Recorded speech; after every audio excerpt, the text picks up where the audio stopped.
Now the question was that where did the early people live?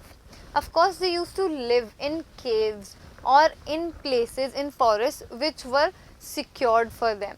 For example, under the trees, they used to make their houses using the natural resources such as wood, shrubs, etc. But how did they determine as to which site to choose in order to make their settlements?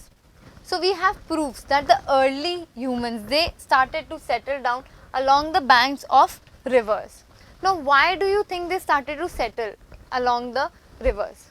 That was because rivers provided a very good resource for water, which was essential for survival, as well as food, because they could actually fish from the riverine. So there were a lot of animals that used to come to the rivers in order to quench their thirst, and at that time they would hunt those animals and use them as their food. So we spoke about hunters and gatherers. The early humans, they were gatherers. Now what do you understand by gatherers? This word comes from the verb to gather. Gather means collecting and storing something. So some of the earliest people who lived along the banks of river Narmada, they were skilled gatherers. They had the skill of gathering, collecting and storing things. What did they used to gather? They used to gather their food. They knew about the vast wealth of plants in the surrounding forests of the Narmada valley. They collected roots, fruits and other forest produce for their food, and this would help them survive in those devastating conditions. They hunted animals as well, as they were living in natural forests. They used everything that was available in forests in order to make sure that they could survive. So now people have lived along the banks of river for several and thousands of years. So here is an image of a river, and the people, they started to actually make their settlements along the banks of the river because it was easier for them to collect water and fish for the food.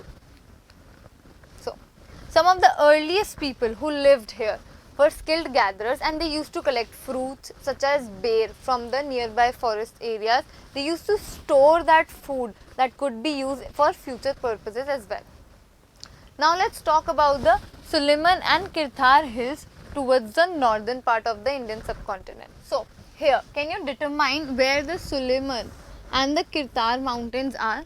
So it was located in the Indian subcontinent at that time, which is now a part of Pakistan. So they are located somewhere near the Indus river. Why did the early humans started to settle down near the Kirthar and Suleiman hills? These were the early civilization sites because it was easier for people to settle down in these areas. This land provided them with ample of favorable conditions. The living condition, weather was favorable. It also provided them the land in order to find food for hunting and gathering, etc. So about 8,000 years ago, the areas where women and men first began to grow crops such as barley and wheat, those were the Suleiman and Kirthar hills. People also began rearing animals there such as sheep, goat, cattle, and they started to build villages with their settlements. Now, another such example is the Garo hills in the Vindhyas. So here you can locate that these are the Garo hills which are located in the central part of the Indian subcontinent. These were some of the other areas which were previously occupied by the first humans in the Indian subcontinent. These are the places which were first favorable for the growth of rice, and these were the areas where first the practice of cultivation took place. This is located towards the north of the Vindhya range. These are a set of mountains which are located in the central part of Indian subcontinent. So, river Indus and its tributaries. So, Indus river has a very specific mention in the history of the Indian subcontinent. The word India comes from the Indus Valley civilization. So, and this big river, this huge river Indus has many tributaries, smaller rivers that flow into a larger river. So, about 4700 years ago, some earliest cities, they started to flourish, they started to get built up and grow on the banks of these rivers as well as these tributaries. Later on, about 2500 years ago, Cities developed on the banks of the river Ganga and its tributaries along with the sea coasts as well. So these were the places that were fertile enough to grow crops such as rice, barley, wheat, etc. and they provided ample opportunity for hunting and gathering. Now, can you locate Ganga and its tributaries in the Indian map? So, there is a tributary of Ganga which is known as Stone, and this was one of the major tributaries around which early villages were set up. So, a river is a very large water body which flows from a glacier into the ocean, whereas a tributary is a channel or a smaller river which emerges from a bigger river.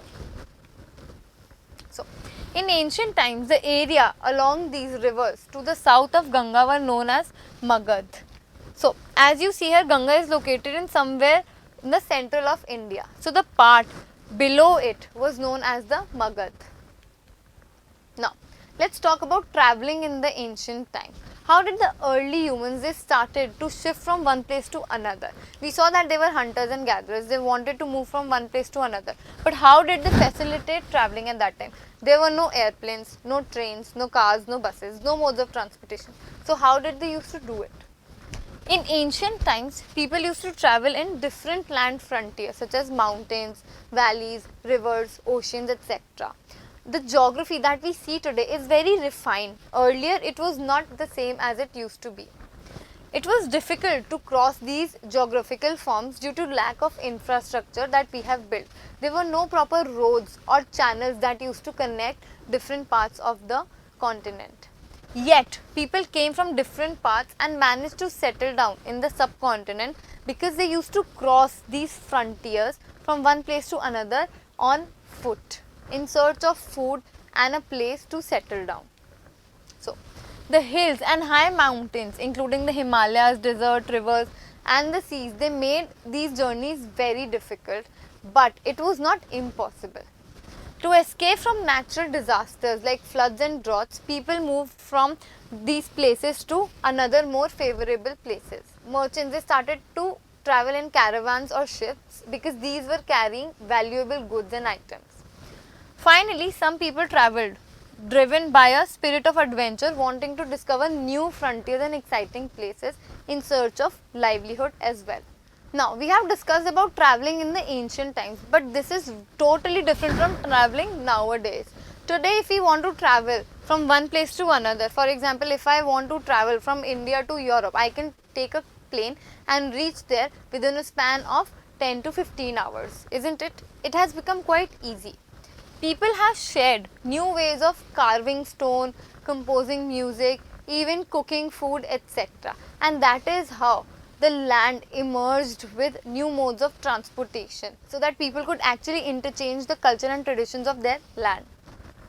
So, names of the land. Now, there are a lot of lands which were civilized in the early and ancient times, such as the Indus Valley civilization, the Harappa kingdom, the early kingdoms of Mesopotamia, etc.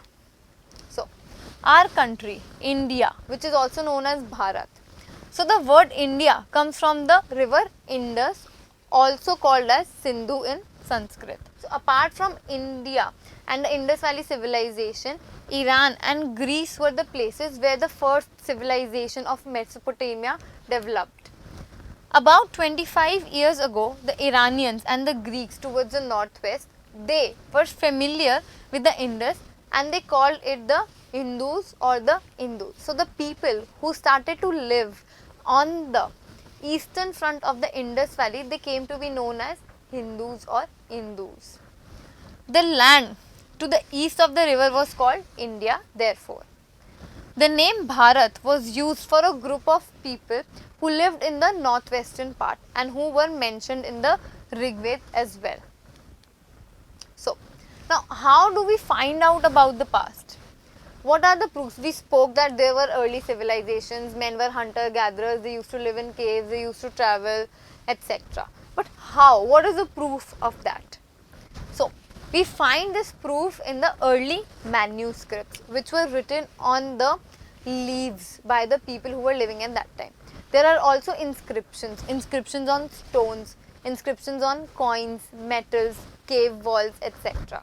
Then also archaeological sources such as the remains of people, ancient people, the tools that they used to use, their bone fragments, ashes, etc. that give us a proof that what kind of civilizations and what kind of people used to live in that time. So, when we read books that were written long time ago, these books are known as manuscripts. They were written by hand. Since they were written by hand, that is how they came to be known as manuscripts, because in Latin, handwritten means manu. So, these books, they dealt with all kinds of subjects, for example, religious beliefs, practices, lives of people, kings, kingdoms, medicine, science, etc. There were epics, poems, plays which used to highlight the glory, the wars that were fought by the early warriors. Many of these were written in Sanskrit and others were written in Prakrit language, which is the language of ordinary people, as well as in Tamil. These manuscripts, inscriptions, they were written on hard surfaces such as stone or metal that could be attained in the test of time. Kings, they used to order, inscribe so that people could read them and obey them. So the king, whatever rules he wanted to pass on to the ordinary people and his subjects, he used to write it on stone so that everybody could read and obey them. Kings' records and their victories of the battles was also recorded in the same manner. Those who used to study old objects are called archaeologists. So archaeological findings are another proof that give us the evidence that what kind of past existed, what kind of people existed, what were the early civilizations or the houses like, where did the cities develop, etc. So the people who actually study old objects and these findings, they are known as archaeologists. They study the remains of buildings which are made of stone, brick, paintings, sculptures, etc. They explore and excavate as in they find out what is buried under the soil, they take it out and then they study, for example, how long ago it was buried, what is the history and genealogy about, etc. So, historians and archaeologists are like detectives. They use all these sources like clues to find out about our past.